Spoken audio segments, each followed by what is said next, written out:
If you had just happened to meet Ruby Freeman on the street, you might say to yourself, what a nice lady.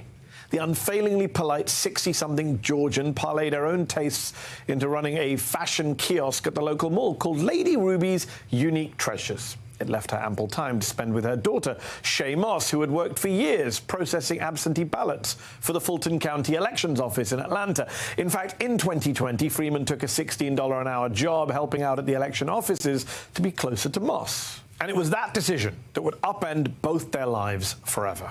After the election, a pro-Trump conspiracy website posted video from inside the State Farm Arena in Atlanta, where election ballots had been counted, and they falsely claimed it showed Freeman and Moss stealing the Georgia election from Donald Trump. A desperate, scurrilous charge that Trump and the far-right media machine ran with. After pulling out hidden boxes stuffed with ballots, footage analyzed by Gateway Pundit reveals Freeman apparently scanning the same stack of ballots over and over again. Ruby Freeman, as seen here in this video, repeatedly scanned the same batch of ballots at least 3 times, which is highly illegal, and it's all captured on tape. Experts say they could easily account for the sudden and mysterious spike in votes for Joe Biden. Not sure what the experts or which experts OAN was leaning on there, but they and all other right-wing media outlets that amplified the story were wrong. OAN later settled a defamation suit by Freeman and Moss based on that news segment. And a 2-year investigation by the state's election board recently found that Freeman and Moss had done everything by the book. It concluded the fraud claims against them were, quote, unsubstantiated and found to have no merit. The right-wing description of that edited video simply was not real. And yet, the slander lives on. In fact, that news video you just saw from OAN, our producers on this show found it on Donald Trump's official YouTube page. It's still there today, even though it has now become evidence against him in the indictments handed down in Georgia this week by a grand jury, accusing Trump and 18 others, including America's Mayor Rudy Giuliani and former White House Chief of Staff Mark Meadows, of a vast criminal enterprise. Fulton County DA Fonnie Willis says the Trump team's racketeering had one goal: to unring the bell in Georgia's 2020 presidential vote, trying to undo the result, undo American democracy. They were trying to pull a fast one on the American public. A criminal enterprise that used 8 different methods in their conspiracy, according to the indictment. That's bad enough. But what did that effort look like on the ground level? For Ruby Freeman and Shaye Moss, regular Americans doing the grunt work that keeps our democracy functioning, for them it looked a whole lot worse. The broad strokes are spelled out in Method 4 in the indictment itself on page 17.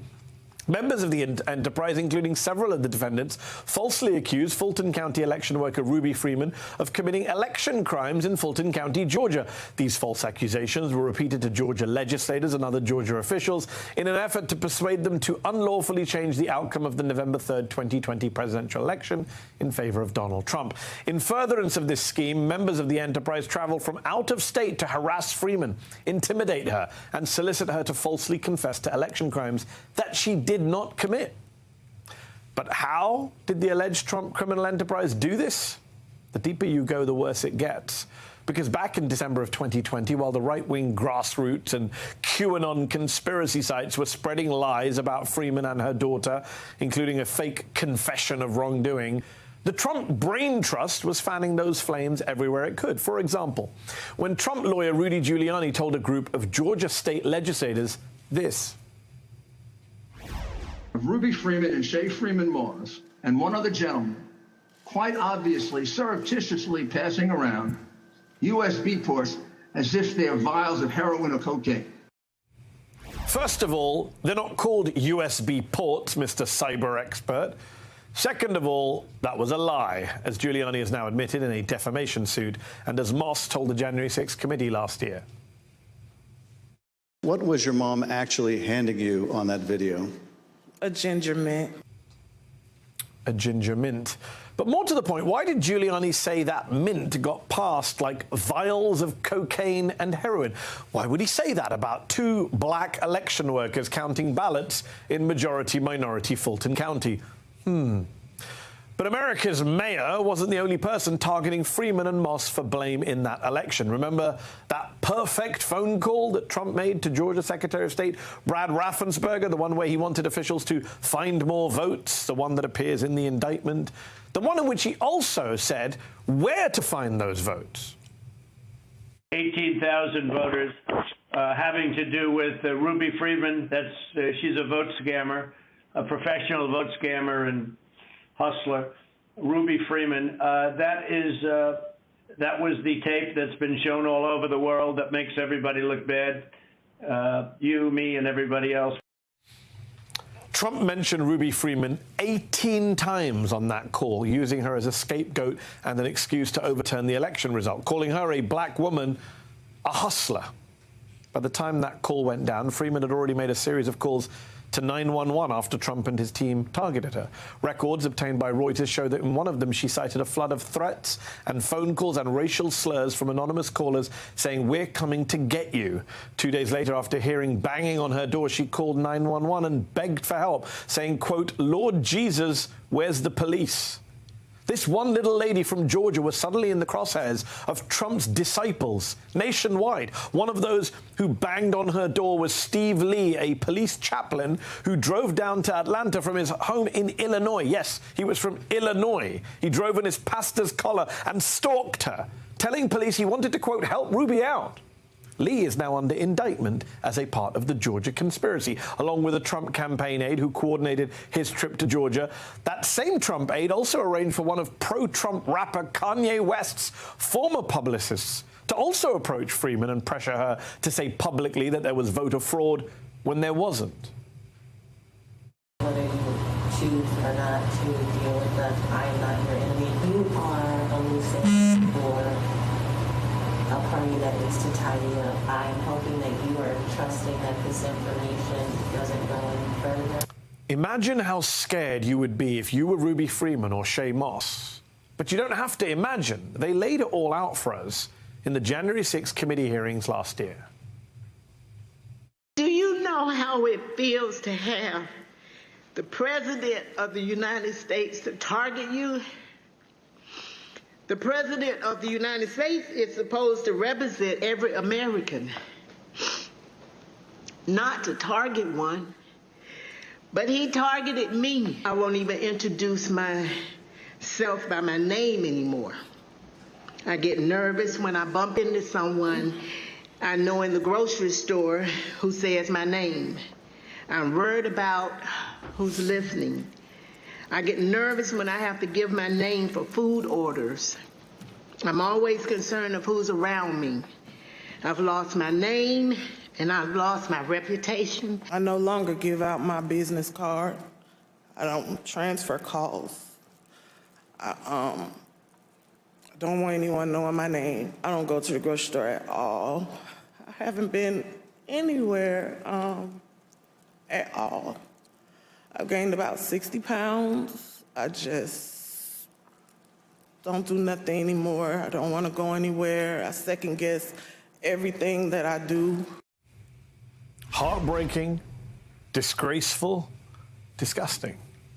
Donald Trump and Rudy Giuliani have done some pretty heinous and vile things to ordinary people across the course of their careers in public life. But what they are accused of doing to Moss and Freeman has to rank somewhere near the top of that long and shameful list. I mean, just think about it. Imagine a target painted on your backs, not just by random wackos on the internet or right-wing web influencers, which would be bad enough, but by the sitting president of the United States. Now, there were plenty of other revelations in this latest indictment of Trump and his associates. Remember that election night speech where Trump claimed victory and alleged voter fraud? The Georgia indictment says that Trump and an unindicted co-conspirator planned that speech on October the 31st, 4 days before Election Day. Rigged indeed. That was just one of 30 unindicted co-conspirators listed by prosecutors. 30! Trump now faces a total of 91 criminal charges in 4 jurisdictions, in New York, Washington, D.C., Florida, and Georgia. But Georgia is the only one that looks to actions taken outside its borders, claiming the criminal enterprise also operated in Arizona, in Michigan, Nevada, Pennsylvania, and in other swing states, that Joe Biden won. It's the first of the 4 indictments that actually gives you a national picture of a national conspiracy, more so than even Jack Smith's. This is the one where Trump did it on tape, where he told Georgia public officials to find votes. This is the indictment that says Trump empowered his gang to sow doubt and confusion about the vote, to find scapegoats. And this is the indictment that shows Trump's people found Ruby Freeman and Shaye Moss, that Trump's people targeted them, and it put them in fear for their lives. That is why these charges are being brought under the Georgia RICO statutes. It stands for Racketeer-Influenced and Corrupt Organizations. Lawmakers crafted RICO to hold mob bosses and gang leaders responsible for the misdeeds of their foot soldiers and capos and button men. You know, the guys who threaten and harm the perceived enemies of their organization, who take out the obstacles to their racket. In this case, the crime boss, the American president, targeted innocent, ordinary women who were driven from their homes. Those women, those black women, and black voters in Atlanta were the targets. It was not just immoral and unjust and blatantly racist.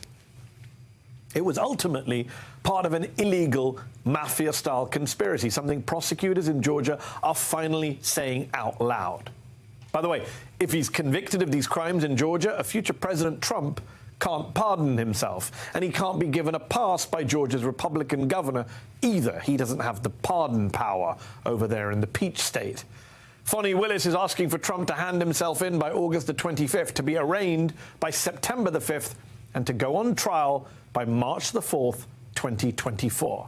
And in Fulton County, Georgia, all of the proceedings may be televised. This is good. This is just. This is appropriate. The behavior of Donald Trump and his goon squad in Georgia should have already disqualified him from any public service, from any presidential race. But if the GOP base won't do anything to stop a man who treats people like this, then good on the legal system for finally trying to do it. As I said, Donald Trump has screwed over a lot of ordinary people over the years and paid no price for it. But now, for what he and his gang did to Ruby Freeman and Shaye Moss, 2 decent women doing their civic duties, as just one part of the Trump war on American democracy, for what he did to them, he may face televised humiliation, followed by years behind bars. Finally, accountability may be coming for Donald J. Trump.